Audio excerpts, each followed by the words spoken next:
Hi అండి, ఇవాళ recipe వచ్చేసి పాలకూర ఉల్లికారం. దీనికోసం ముందుగా ఇక్కడ నేను 3 ఉల్లిపాయలు తీసుకుంటున్నాను. తగినంత కారం, సాల్ట్, వెల్లుల్లి మిక్సీ పట్టుకోవాలి. తర్వాత స్టవ్ మీద పండి పెట్టి తగినంత ఆయిల్, జీలకర్ర, ఆవాలు పోపుకి వేసుకోవాలి. అలాగే 2 ఎండుమిర్చి, కొత్తిమీర, కరివేపాకు ఫ్రై అయిన తర్వాత కొంచెం అల్లం వెల్లిగడ్డ పేస్ట్ కూడా ఫ్రై అయిన తర్వాత కొంచెం పసుపు వేసుకోవాలి. పట్టుకున్న ఉల్లికారాన్ని అందులో వేసుకొని సన్నని మంట మీద మంచిగా ఫ్రై చేసుకోవాలి.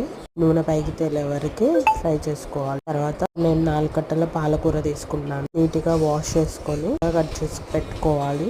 ఉల్లికారం ఫ్రై అయిన తర్వాత పాలకూరను అందులో వేసుకోవాలి. కొద్దిసేపు మగ్గిన తర్వాత దాన్ని మంచిగా కలుపుకొని ఫ్రై చేసుకుంటూ ఉండాలి. ఆయిల్ అంతా పైకి తేలే వరకు ఫ్రై చేసుకుంటూ ఉండాలి. అంతే అండి, పాలకూర ఉల్లికారం రెడీ అయినట్టే. దీన్ని రైస్లోకైనా చపాతీలోకైనా తీసుకుంటే చాలా టేస్టీగా ఉంటుంది.